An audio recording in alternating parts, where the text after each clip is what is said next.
Assalamualaikum warahmatullahi wabarakatuh. Semoga anak-anakku kelas 10, 10 IPA 1, IPA 2, sehat walafiat. Semuanya tetap dalam lindungan Allah Subhanahu wa taala. Amin.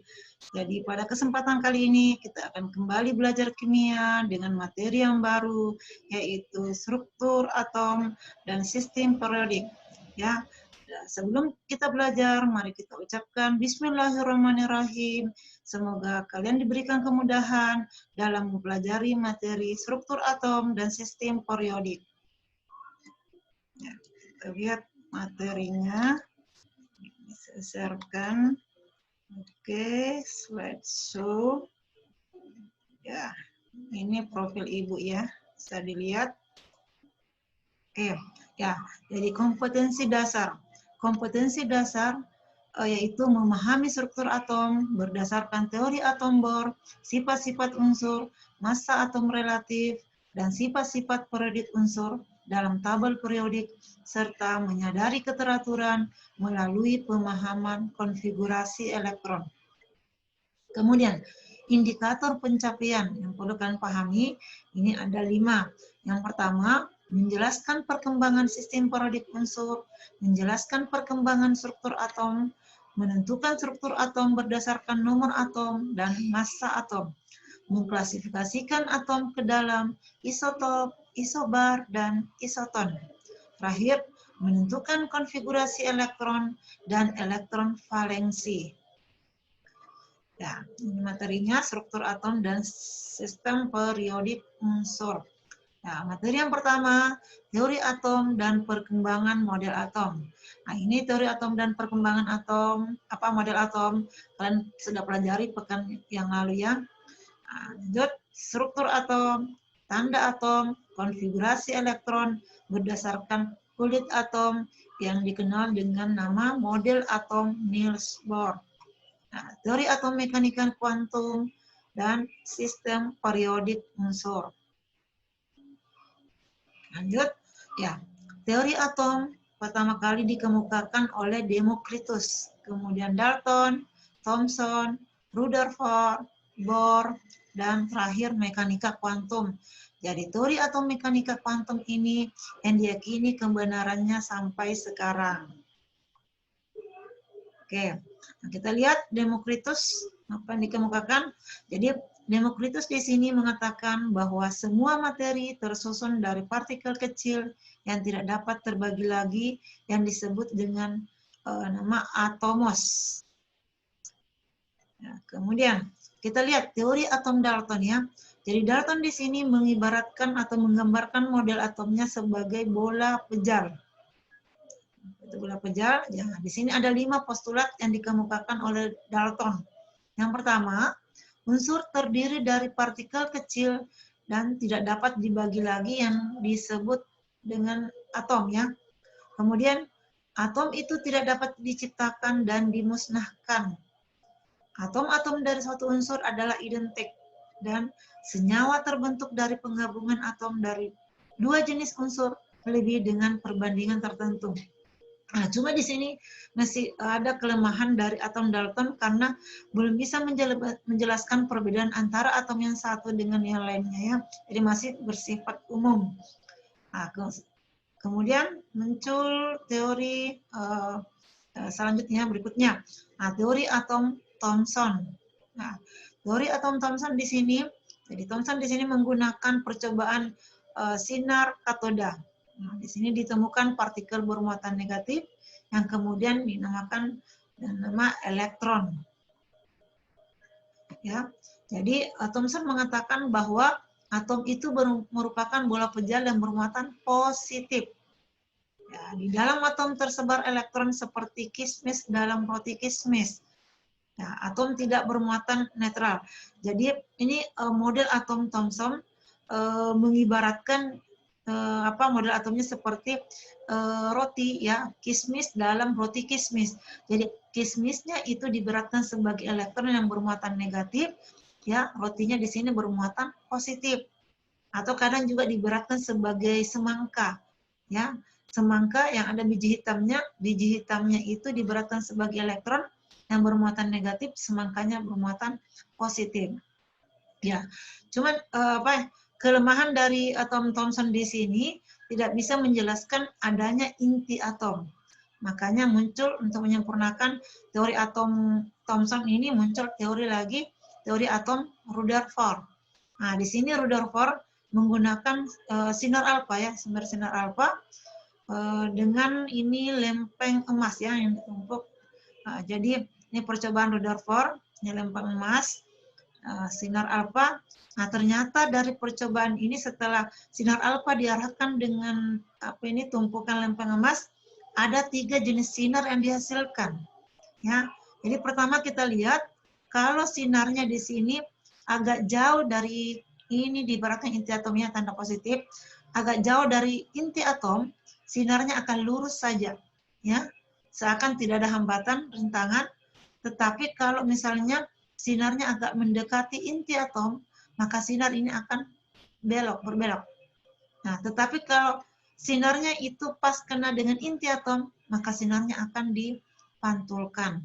Ya, jadi dari hasil ini percobaan Rutherford menyimpulkan bahwa selain muatan positif dalam inti atom ini, pasti ada muatan lain yang mengimbangi ini muatan positif. Ya, jadi ini penembakan lempeng emas dengan sinar alfa. Nah, kemudian ya ini percobaan Rutherford. Kemudian lanjut.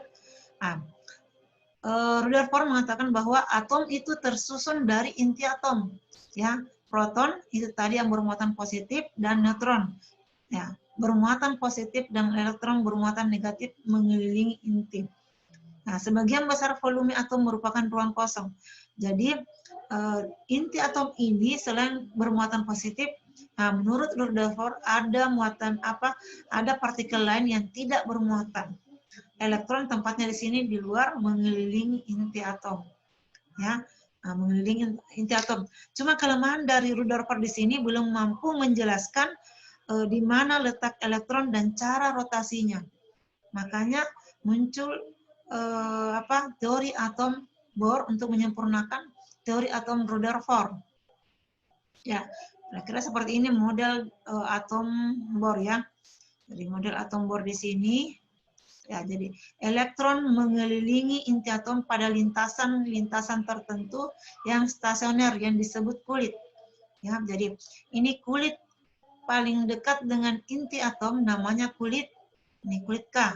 Ya, jadi di sini ada jumlah elektron maksimumnya di setiap kulit. Nah, kalau di kulit K itu maksimumnya 2 elektron.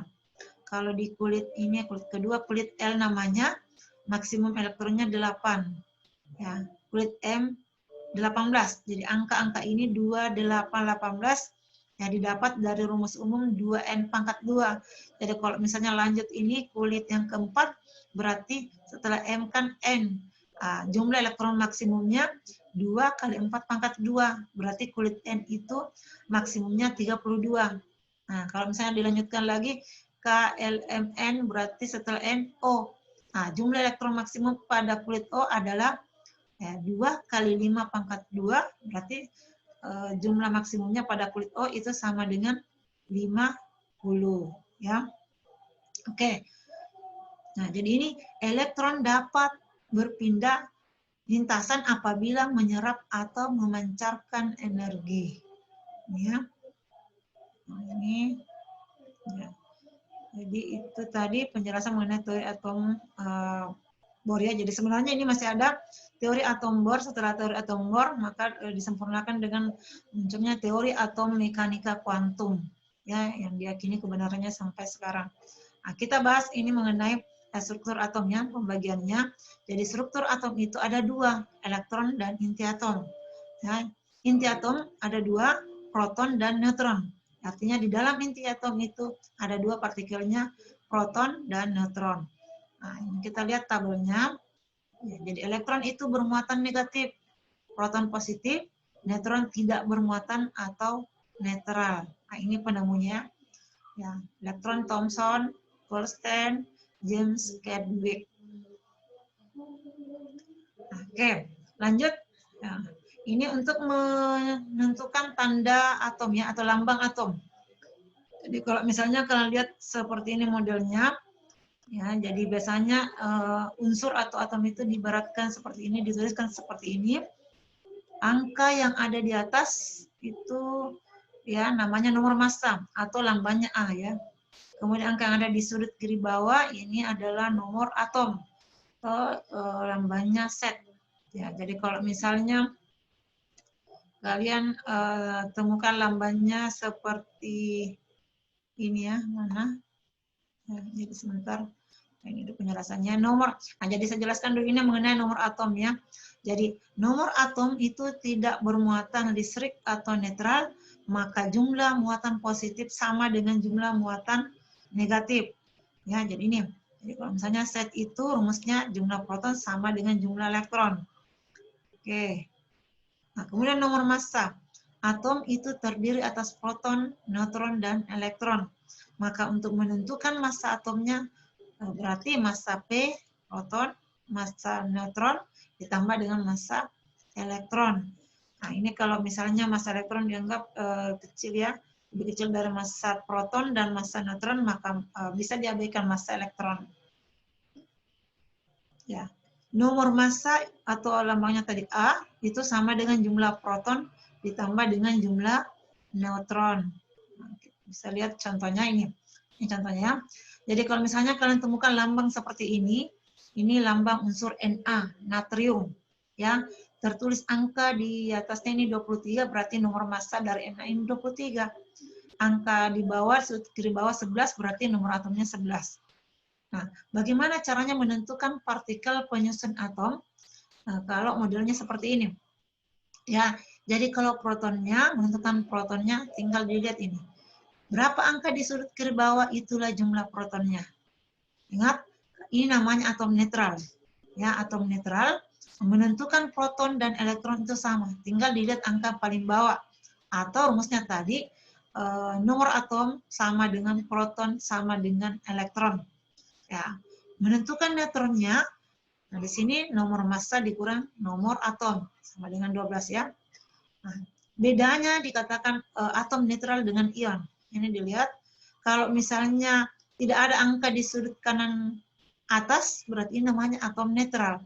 Tetapi kalau modelnya seperti ini, ada angka, ada apa ya, ada muatan positif atau negatif seperti yang di bawah, berarti ini namanya ion. Ya, untuk ion, penentuan yang beda itu penentuan elektronnya. Kalau penentuan proton dan neutronnya sama. Ya, kita lihat kalau proton tinggal dilihat ini angka paling bawah, sama juga ini. Kalau menentukan proton ini oksigen ya, lambangnya oksigen. Nah, protonnya sih saya dilihat ini angka paling bawah. Neutronnya sama, nomor massa dikurang nomor atom. Yang beda hanya menentukan elektronnya. Nah, kalau ionnya positif, kalau tanda positif di sini di sudut kanan atas, maka menentukan elektronnya nomor atom dikurangkan dengan berapa tanda positifnya. Ya. Nah, kemudian kalau tandanya di sini negatif, maka caranya menentukan elektron nomor atom atau angka yang ada di sudut kiri bawah dijumlahkan dengan di sini berapa tanda negatifnya. Kalau 2 di sini berarti tambah 2. Jadi ingat itu kebalikannya. Tandanya positif berarti di sini dikurangkan. Tandanya negatif berarti di sini dijumlahkan. Ya, cara menentukan elektron pada ion ya. Oke, lanjut. Nah, komposisi ion. Jadi ion itu adalah atom yang bermuatan listrik. Nah, ion positif dikatakan kation, artinya atom yang melepaskan elektron. Tadi makanya kalau tandanya positif itu dikurangkan. Ya. Kemudian ion negatif artinya anion. Nah, artinya atom yang menerima elektron.